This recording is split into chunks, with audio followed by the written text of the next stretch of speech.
दोस्तों आज का वीडियो काफ़ी ज़्यादा इम्पोर्टेंट है एक फ्रेशर के लिए, एक स्टूडेंट के लिए, और अगर न्यू ज्वाइनिंग की है साइट पे तो ये चीज़ें आपको एज ए सिविल इंजीनियर पता होनी चाहिए। बेसिक आपको साइट विजिट भी करवाऊंगा, टेक्निकल चीज़ें भी बताऊंगा, इंटरव्यू प्रिपरेशन भी रहेगी, मतलब फुल पैकेज वीडियो रहने वाली है। थोड़ा सा टाइम आपका लूँगा लेकिन इस टाइम में आपको काफ़ी चीज़ें सिखा के जाने वाला हूँ। आपने ये चीज़ें सुनी होगी लेकिन इसमें जो ऐसी चीज़ें मैं प्रैक्टिकली बताऊँगा जो साइट पर जाके आपको बहुत ज़्यादा काम आने वाली हैं। तो वीडियो कंप्लीट देखना और उससे पहले ये काम कर लेना है, उससे पहले चैनल को सब्सक्राइब कर लेना है, बेल आइकन दबा लेना है, क्योंकि प्रैक्टिकल नॉलेज सिर्फ सिविल साइट विजिट चैनल पे मिलता है और फ्री में वो आपको हमेशा मिलता रहेगा। तो शुरू करते हैं आज का वीडियो। सामने आप देख रहे हो स्टील है, स्लैब का स्टील बांधा जा रहा है और आप देख रहे हो कि बीम जो स्लैब के स्टील के ऊपर है, ये क्या होता है?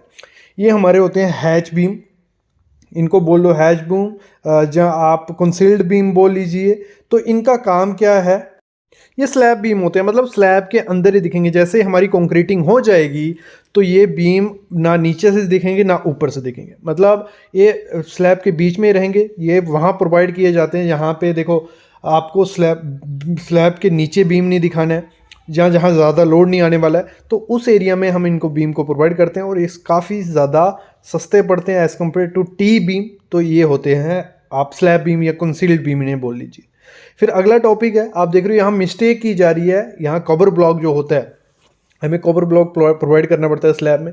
आपको 20 से 25 mm का कवर ब्लॉक प्रोवाइड करना है कि आपका जो मैश या स्टील है उसके नीचे में भी कंक्रीट आ जाए और ऊपर में भी, और वो डिटोराइड नहीं हो सरिया। लेकिन यहाँ गलती क्या की जा रही है, कवर बीम की जगह पत्थर प्रोवाइड किए जा रहे हैं, तो वो ख़राब चीज़ है। आपको ये चीज़ कभी नहीं करनी है, आपको कवर ब्लॉक प्रोवाइड करना है। PVC का हो गया या कंक्रीट का हो गया, ये चीज़ें ध्यान रखनी है। अगली टॉपिक क्या है, वो होती है हाकिंग। हाकिंग क्या होती है? हाकिंग की जाती है, ये हॉकिंग नहीं है, मतलब एक खड्डे डाले जाते हैं। हाकिंग प्रोसेस सेम होता है, जो हमारा कंक्रीट का सरफेस होता है उस पर हम निशान डालते हैं, खड्डे डालते हैं, इस तरीके से टाचा करते हैं कि हमारा जो प्लास्टर उस पर आने वाला है तो एक अच्छा बॉन्ड बना देगा। क्योंकि कंक्रीट का सरफेस क्या होता है, एकदम स्मूथ होता है, तो उस पर जब हम प्लास्टर करेंगे तो वो थोड़ी टाइम बाद निकल जाएगा जहाँ उसमें क्रैक आ जाते हैं। तो इसलिए हम क्या करते हैं, हाकिंग प्रोवाइड करते हैं, मतलब उस पर एक स्क्वायर मीटर में अप्रॉक्स 30 से 40 निशान उसको कर देते हैं। नेक्स्ट ये क्या है, ये क्यों मैं आपको दिखा रहा हूँ, शटरिंग की जा रही है, प्लैंक से की जा रही है, फट्टे भी हम जिसे बोलते हैं उनसे की जा रही है। तो इसका क्या, इसमें सीखने वाली क्या चीज़ है? इसमें यह है कि जब ये शटरिंग की जाती है तो इसमें जो हमारी स्लरी होती है उसकी लीकेज की काफ़ी ज़्यादा प्रॉब्लम देखने को आती है। मतलब हमारा सीमेंट जो होता है पानी के साथ मिलके नीचे चला जाता है और ऊपर रह जाती है सिर्फ एग्रीगेट और सैंड, तो इस की स्ट्रेंथ काफ़ी ज़्यादा कम हो जाती है। तो आपको हमेशा जो शटरिंग करनी है वो आपकी MS प्लेट से होनी चाहिए या प्लाई से होनी चाहिए। थोड़ी कॉस्टली पड़ती है लेकिन आपका जो स्ट्रेंथ होगा स्लैब का वो बहुत ज़्यादा होगा एज़ कम्पेयर टू ऐसी शटरिंग से। इस शटरिंग में और एक दिक्कत और आती है कि जब ये शटरिंग की जाती है, जब शटरिंग खोली जाती है तो काफ़ी सरफेस ऐसे इरेगुलर शेप का होता है, तो उसको सही करने के लिए काफ़ी लेबर चली जाती है, लेबर कॉस्ट उसमें काफ़ी ज़्यादा लग जाती है। तो आपको ये कभी नहीं करना है। अगली चीज़ आप देखो, इसको आप गलती बोल सकते हो, मिस्टेक बोल सकते हो, कॉलम की डी शटरिंग हुई है, ये टाइम से पहले खोला गया तो आप देख रहे हो कितना क्रैक्स इसमें आ गए हैं। 2-3 चीज़ें हो सकती हैं इस क्रैक के कारण। ये मतलब एक तो जहाँ तो शटरिंग जल्दी खोली गई है, दूसरा एक प्रॉपर वाटर रेशो, मतलब कंक्रीट का मिक्स जो था वो प्रॉपर रेशो से नहीं बनाया गया होगा, तो जैसे उसको खोला उसमें बॉन्ड नहीं होगा, सीमेंट की कमी भी हो सकती है। तो काफ़ी रीज़न होते हैं ऐसे कॉलम के, और ये कॉलम का कोई मतलब नहीं है। अगर ये कॉलम आप प्रोवाइड करते हो, जब इस पर लोड आएगा सबसे पहले घर में यही कॉलम फेल होगा, तो ऐसी चीज़ आपको कभी प्रोवाइड नहीं करनी है। देखो पूरा क्रैक से बन चुका है।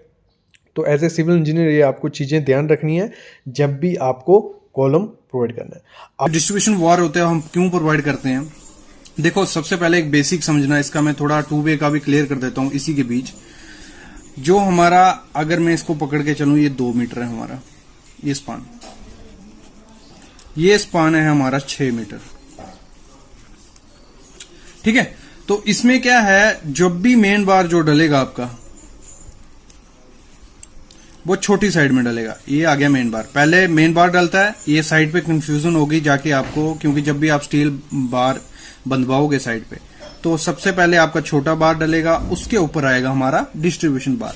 और डिस्ट्रीब्यूशन का बार ऐसे तो बहुत महत्व है, लेकिन आपको इंटरव्यू वगैरह में पूछे कोई तो मेन आपको आंसर क्या देना है, बोलना कि जो मतलब एक जो मेन बार है उसको पोजीशन में रखने के लिए हम क्या करते हैं, डिस्ट्रीब्यूशन बार डालते हैं। इसी में अगर मैं टू वे का अगर कंसेप्ट आपको क्लियर करूं तो उसमें क्या है, टू वे स्लैब क्या हो गया, तो टू में क्या होता है, टू वे स्लैब में दोनों आपको मेन बार होते हैं, मतलब जो ऐसे तो डालना हमको सेम ही है। अगर मैं इसी को पकड़ूं, ये आ गया हमारा मेन बार, ये मेन बार, और डिस्ट्रीब्यूशन बार भी उसमें मेन बार ही कहलाता है क्योंकि वो भी लोड डिस्ट्रीब्यूट करता है। ठीक है, दोनों मेन बार हो गए। और इसमें क्या होता है, लॉन्गर स्पान, ये आपको सबको पता होगा, आपने क्लासेस में इसका डिजाइन भी किया होगा और ऐसे भी ये सब वीडियोस में आपको दिखाया जाता है, longer span upon shorter span, वो हमारा होना चाहिए लेस देन 2। अगर हम बात करें 6/2 तो ये हो गया हमारा 3। तो ये क्या हो रहा है, one way slab, two way slab नहीं बन रहा है। तो वैसे ही होता है आपका, मतलब टू वे स्लैब में और क्या चीज आपको देखने को मिलेगी, चारों तरफ लोड डिस्ट्रीब्यूट होगा, मतलब चारों तरफ बीम देखने को मिलेंगे। आपने काफी पिक्स भी देखी होंगी इस चीज की, चारों तरफ हमारा लोड डिस्ट्रीब्यूट होगा। ठीक है, ये हो गया बेसिक नॉलेज किसका, हमारा one way two way slab का। नेक्स्ट अगर बढ़ते हैं हम, L for column minimum rod. अगर देखो आपने कॉलम देखा होगा, ऐसे घर पे भी कंस्ट्रक्शन जब करवाते हैं तो जो आपका कॉलम का सरिया होता है वर्टिकल, उसके नीचे ऐसे किया होता है, एल बनाया होता है ऐसे। तो इसको लेना चाहिए एज ए डेवलपमेंट लेंथ ही होती है, एंकरेज लेंथ बोल लो। तो इसको हम एलडी लेके चलते हैं, लेकिन वो अगर डिजाइन करोगे अच्छे से वैसे, लेकिन आपको मिनिमम ये चीज जो रखनी है वो कितनी रखनी है, 300 mm। और अगर ऐसे एलडी के हिसाब से प्रोवाइड करनी है तो कैसे करनी है, 50D देखना। ठीक है, 50 इंटू जो भी डाया होगा, अगर 16 है तो शायद अभी मल्टीप्लाई कर लेना आप, 800 mm कुछ आता है, 850 या 800 mm आता है। तो 800 कहां से होगा, जहां तक आपकी फुटिंग होगी। मतलब अगर मैं आपको बताऊं अच्छे से, ये फुटिंग आ गई मेरी, ये सरिया आ गया, यहां से लेके यहां एंड तक हमें कितना करना होता है, 800 mm।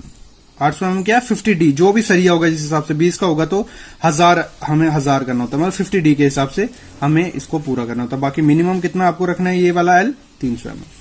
अगला क्वेश्चन है, हाई स्ट्रेंथ कंक्रीट जो ग्रेड होते हैं वो कौन से होते हैं। आईएस कोड जो 456, और मैं हर एक सिविल इंजीनियर को जरूर कहता हूं, अगर आप इंटरव्यू की प्रिपरेशन कर रहे हो या अच्छा नॉलेज आते हो साइड पे, तो जो आईएस कोड है वो पढ़ो अच्छे से। और अगर आप कमेंट करोगे, नेक्स्ट वीडियोस आईएस कोड पे ही लाऊंगा मैं, आईएस 456 पे।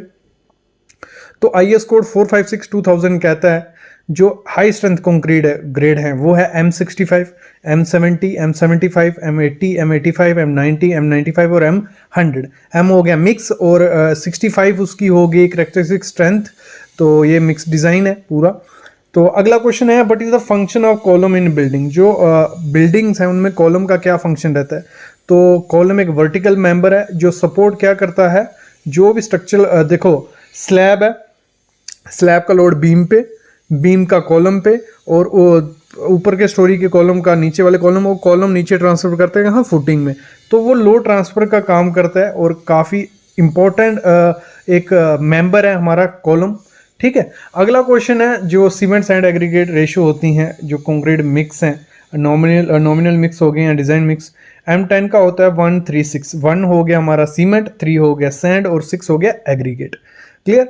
और M15 का 124, M20 का 1.123, M25 का 112 और M30 का 111 हमारा रहता है। और M30 M25 डिज़ाइन मिक्स में आते हैं mostly. But do you mean by honeycomb in concrete. Honeycomb क्या होता है, देखो इसको देसी लेवल लैंग्वेज में गंजा भी बोला जाता है। क्या होता है, बॉइड्स रह जाते हैं, एयर पॉकेट्स रह जाते हैं कंक्रीट में। वो किस वजह से होता है, जब हम कंक्रीटिंग कर रहे होते हैं तो उसमें जो सेग्रीगेट मटेरियल या प्रॉपर से कंपैक्शन या वाइब्रेशन आपने नहीं की तो उसमें बॉइड्स रह जाते हैं, तो उसे हम हनीकॉम बोलते हैं।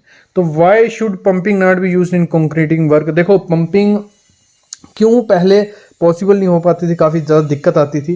देखो पंपिंग के दौरान क्या होता है, जो प्रेशर होता है, प्रेशर से कंक्रीट को जहाँ कास्टिंग करना है वहाँ पाइप के थ्रू भेजा जाता है पंप की हेल्प से। तो उसी दौरान होता क्या है, जो पाइप होती है उसमें फ्रिक्शन क्रिएट होती है, क्योंकि एग्रीगेट सब मटेरियल जा रहा है, उसमें सिर्फ जो पंपेबल चीज़ क्या है, पानी है, तो बाकी चीज़ें फंसने के चांसेस काफ़ी ज़्यादा रहते हैं। तो इसीलिए क्या किया जाता है, जो भी पंपेबल कंक्रीट होता है, पंप के द्वारा कंक्रीट किया जाने वाला है, उसमें सीमेंट की रेशियो भी ज़्यादा बढ़ाई जाती है, सीमेंट 10% ज़्यादा रखा जाता है। बाकी एग्रीगेट अगर अच्छे साइज़ का अच्छी ग्रेडिंग करके डाला जाए तो ईजिली आप कंक्रीट पंपिंग से कर सकते हो।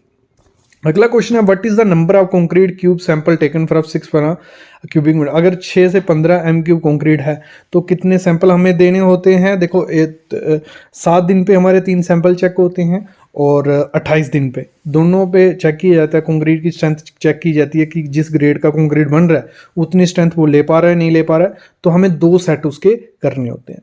डज वाटर डैमेज कंक्रीट, क्या पानी कंक्रीट को डैमेज करता है।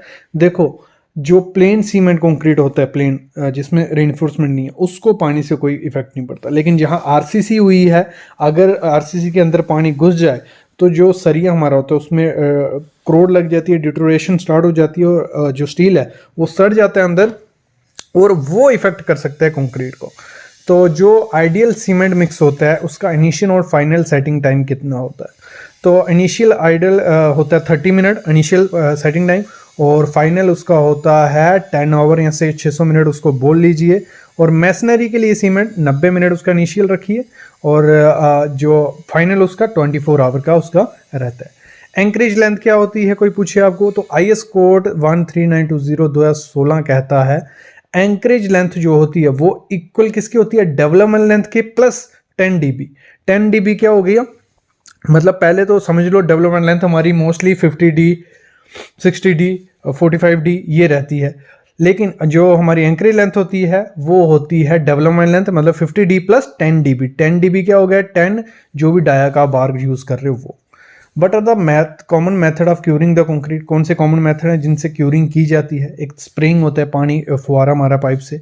दूसरा वेट कवरिंग, मतलब वेट हैजन गिले बोरियां कपड़े करके उसको बिछाया जाता है। फिर पॉन्डिंग, मतलब पूरी ऐसे आपने देखा होगा छत पे रेते से बनाई जाती है, सैंड से बीच में पानी भर दिया जाता है।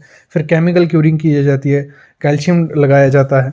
फिर स्टीम क्यूरिंग होती है, ये प्रोसेस रहता है। But is the standard diameter tremie pipe, tremie pipe कौन सी हो गई, जो उसका स्टैंडर्ड उसका डाया कितना होता है, 200 mm से कम नहीं होती है। मतलब जो जैसे मैंने पंपेबल की बात की जहाँ बूम प्लेसर, तो उसमें जो पाइप्स यूज़ की जाती हैं 200 mm उसका डाया रहता है और वो अच्छे से वैक्यूम उसमें प्रोग्रेड हो सकता है।